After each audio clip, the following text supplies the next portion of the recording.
Hey everybody, it is Daniel here for Mole Syrup, and I am very excited to show you Bell's new 4G device. This is the HTC Sensation 4G, and it is coming on July 5th to Bell for $149.95 on a 3-year term and $549.95 on a no contract term. So let us take a look at some of the hardware and software features. This is a 1.2 gigahertz dual-core Snapdragon 8260 processor with an Adreno 220 GPU. It runs with 768 megabytes of RAM. It has 1 gigabyte of internal storage and an 8 megapixel camera with dual LED flash. As you can see, it supports 1080p video recording and has a lot of other nice features with Sense 3.0. So let's take a look at the hardware. First of all, on the left hand side you have this nice brushed metal volume rocker, and it's a little bit more out than the Desire HD and Incredible S. I think that HTC realized that it was a little bit difficult to press those buttons, and similar with the power button on the top. So on the left hand side you have this volume rocker and the dual MHL, that's a USB/HDMI port, so you have to buy an adapter to get this to work with an HDMI input for your television or receiver, but this will output HDMI video. On the bottom you have this battery latch, and I'll show you that in a second. It's very cool the way it works. And on the right hand side it's clean, nothing there. Top of the device we have the 3.5mm jack, as well as the power button, as I said. And this is a 4.3-inch 960 by 540 QHD display, and this is a true 16:9 aspect ratio, so it's a little bit thinner, a little bit taller than traditional 800 by 480 Android devices. So just keep that in mind when you're purchasing it. It is a 4.3-inch screen, and it doesn't actually feel like it, so that's a bonus. On the back you see this beautiful tri-tone battery cover, and a single speaker there with pretty good output, actually. Pretty impressed with that. Now, just to show you the way that the battery comes out, or to get to the battery compartment, this whole back layer, this metal back layer, which actually feels beautiful in the hand, and it's 148 grams altogether, so it's got a lot of heft to it, but it actually feels really nice in the hand because it's nice and thin. You just push this in, just like that, and try to pop it out, and you see this whole backing comes right out just like that. And these gold things right here, these are the portions of the antenna. So the device will work when the back cover is off, but you won't get much cell reception because the signal will be attenuated, as there are no there's no antenna connections attached to the phone. So it's a nice way to cut down on size, and also to cut down that grip of death problem that results from having the antennas on the outside of the device, like in the iPhone 4. And as you can see, there are two plastic pieces here attached to the metal backing. Now this is really nice and thick, and certainly has no give the way that say a Samsung device or any other device with a pure plastic design has. And you see, you just kind of snap this back into place, and there you go. So as a result of this nice build quality, you get a secure and very kind of hardy device that you can toss around without much worry of damage, and at the same time it adds a little bit of kind of heft to it, makes it a little bit more robust. So turning on the screen, before I go there, I also wanted to point out the VGA front-facing camera and this very nice speaker grill with an LED notification light as well. So this is Sense 3.0, and let's just turn it on again, and you see this lock screen with customizable 4 icons here. If you want to get, say, straight into the camera, you just drag that into the circle and it will launch the camera right away. Now let's get into the home screen. This is the new carousel type 3D home screen. You see, if you get it going, it has this nice circular 3D effect with all your familiar HTC Sense widgets. Now, for those people who have owned an HTC Android device before, this will be very familiar with a few nice additions. Firstly, the weather app has been improved tremendously, and it has this 3D effect that can show you the updated weather. You can set it to your hourly or 5-day forecast in a graph. All very nice. I'm not sure why HTC thinks everybody needs such usable and extensive weather apps, but that's what people want these days. Similarly, certain improvements have been made to HTC Sense itself. This helicopter widget, it has improved in the sense that you can now drag your screens around from one to the other, and with that you also have this nice 3D effect here. You have your familiar friend stream widgets, you have your toggles. Now Bell has included a few apps of their own. You have the TV and radio app as well as the GPS Navigator app, and there are a couple Gameloft games including Nova and Uno, as well as a link to other Gameloft games as well.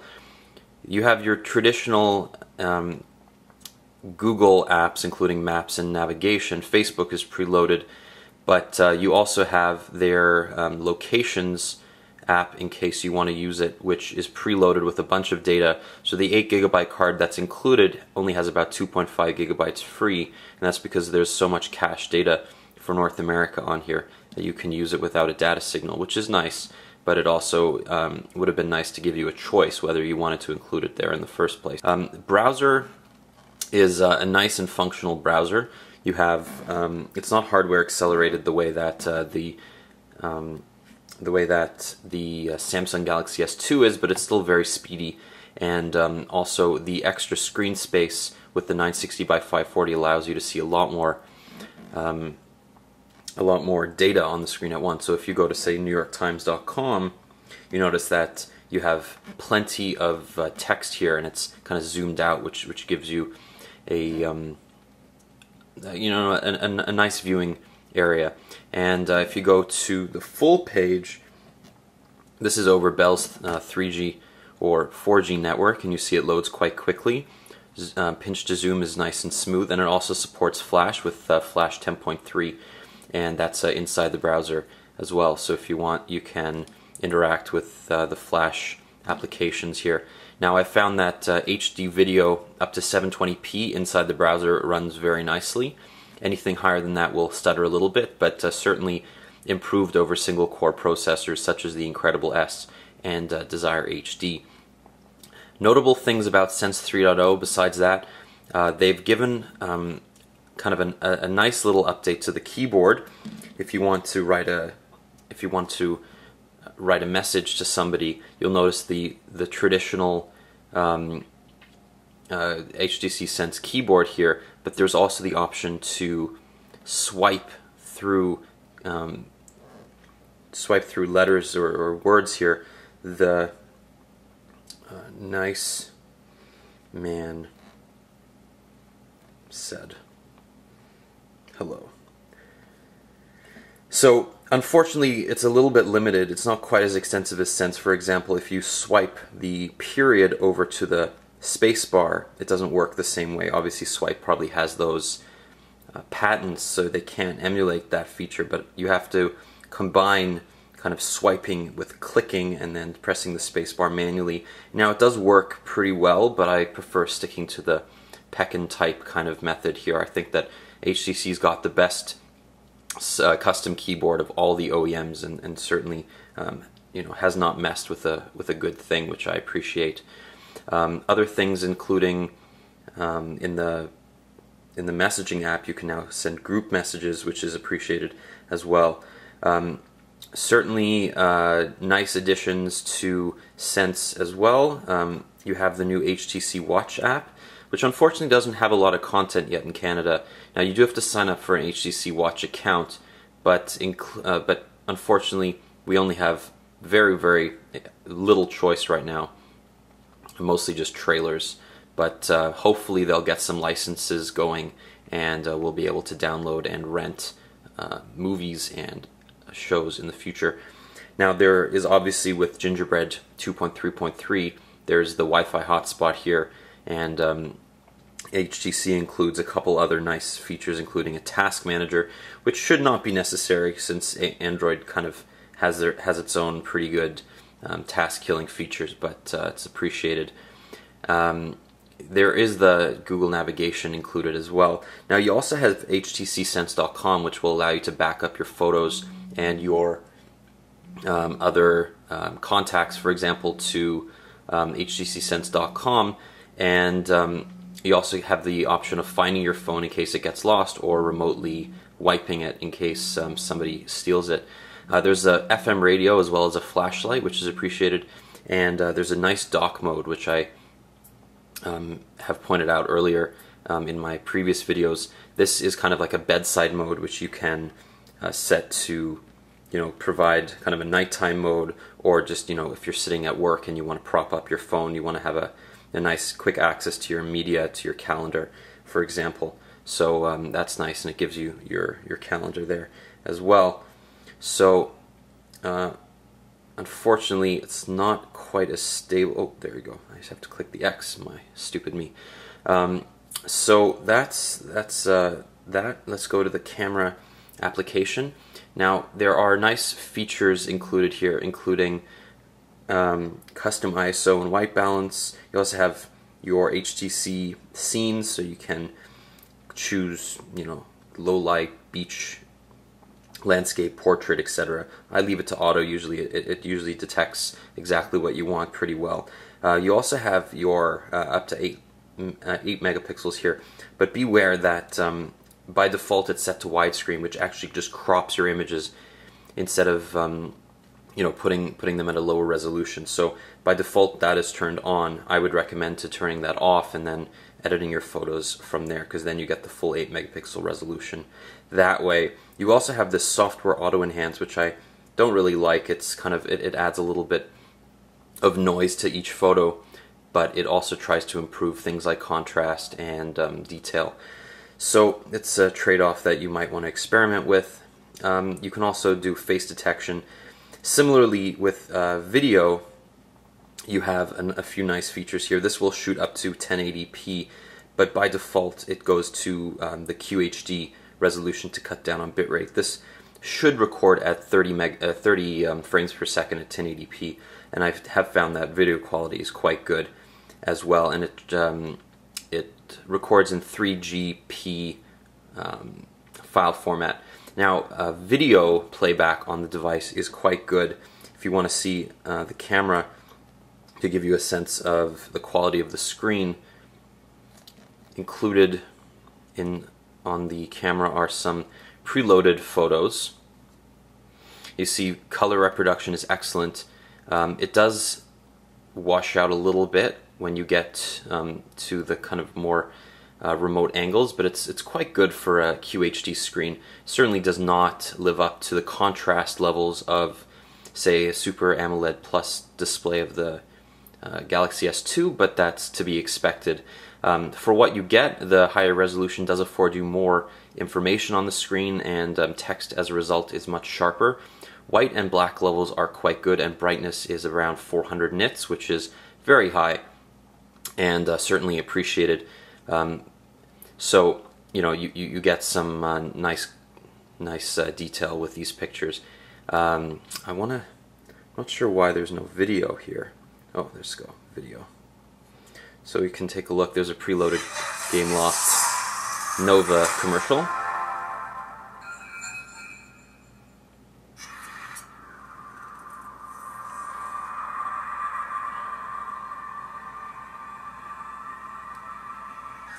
You can see the screen is quite reflective too, which is unfortunate, and it makes for difficult viewing in sunlight. But overall, video playback has been quite good and is very stable up to low full HD, which means that lower bitrate 1080p video is supported, and 720p video runs very, very well. Other things included here are the voice command. You can say call, you know, call home, for example, and it will let's get out of that. So Other things included a dice app, in case, just showing off kind of the accelerometer and the graphics capabilities. You see it's very smooth. Other things, you have full access to the market, which is nice. And you have obviously your HTC Peep, which is your Twitter application, as well as Friend Feed, which incorporates Twitter, and Friend Stream, excuse me, which incorporates Facebook and Twitter right into the app itself. I found call quality was very good over Bell's network, and data speed's also quite good, so you shouldn't have any troubles there, reaching your peak 4 or 5 megabit speeds. Quadrant benchmark, I'm not going to show you here, but we got to around 1900, and that's at a native resolution of 960 by 540, so keep in mind that benchmarks are going to be a little bit lower because the video benchmarks are going at a higher resolution than traditional 800 by 480 Android phones. At the same time, LinPack, which tests the overall GPU speed, which has now been updated for multi-core processors, gets quite good results. You get it's an inconsistent result. Keep going until your precision's good. So 38, that's not right. 43. So, you have to take benchmark results with a grain of salt, because last night I was getting upwards of 70 on here. So, I'm not really sure why, but basically you're getting a lot of power in this processor, and just overall performance has been excellent. You see the smooth rotation of the carousel. A lot of reviews of the HTC Sensation 4G on T-Mobile complained about stuttering performance. I haven't really noticed anything like that on here, but at the same time, it may be a different build of HTC Sense, which I will show you in the menu here. So we have HTC Sense 3.0 running Android 2.3.3. At the same time, there's a 1520 milliamp battery in here. Battery life has been quite good. You're not going to get more than a day or so of regular use, but certainly up to par of other HTC devices. Internally, you get 8 gigabyte micro SD card, which I said, and you also get about 1 gigabyte of application storage as well. So that's quite generous, but certainly not as much as the Galaxy S2, which gives you about 2 gigabytes. At the same time, you also have about 500 megabytes of free RAM. Other features here include a portable Wi-Fi hotspot, as I mentioned. You also have USB tethering, and you can set that for Windows or Mac, which is appreciated. You have Bluetooth 3.0 and supports A2DP. Your max brightness on the device is quite high. You see, if we go back to the home screen now, let's get into the market, and you see white levels are excellent. As I said, they do wash out quite easily, so just beware of that.